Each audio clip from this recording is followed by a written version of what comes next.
5 of Art Young's firearms here, the only firearms in the museum.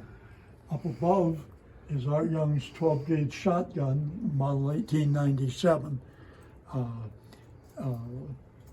These were known as Widowmakers because it was an exposed hammer. When you pumped the gun, it cocked the hammer, and safety was half cocked like a single action pistol. But if you're walking through the woods and snagged it, you could set them off. The back rifle in the case is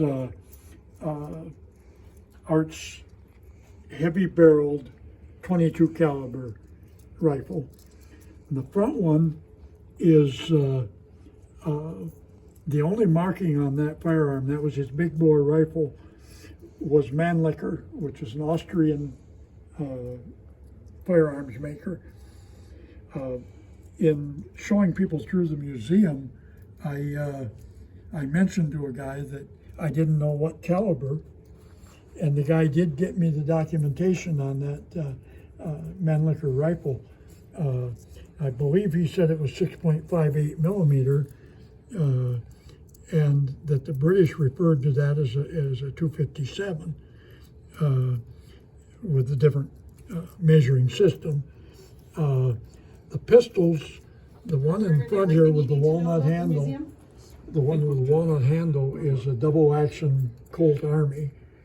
The back one, Glenn picked up from Chuck Young out in Pennsylvania at his house. And that was Art Young's favorite pistol. And for years, we kept it in storage because Chuck kept talking about a Russian Smith & Wesson 44. And I knew it was a Colt. And then the last time that Chuck Young called me, I dug it out again and cleaned it up.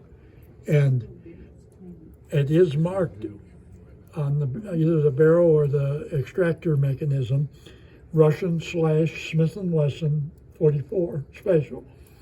And that was the caliber that the thing was chambered for. And I went to the gun shop in Rochester, and the owner there told me that you could shoot bolts out of that pistol similar to a 38 and 357 out of the same chamber. And because the Russian 44 Special was just a fraction of an inch shorter than the Smith & Wesson. And but it's a beautiful weapon, and it was Art Young's pride and joy. Another thing that we found on there that was unique was that the patent dates on it. I believe, if I recall right, the first patent date was January 19th of 1871. And then the next patent date was 73, and the one after that in 75. And but they left the 18 out, and when we read it, we just read January 1975 and thought it was phony because Art died in 35. But after Chuck called me, I cleaned it up and found out that we weren't wrong in misreading that patent date. And so it is a beautiful firearm.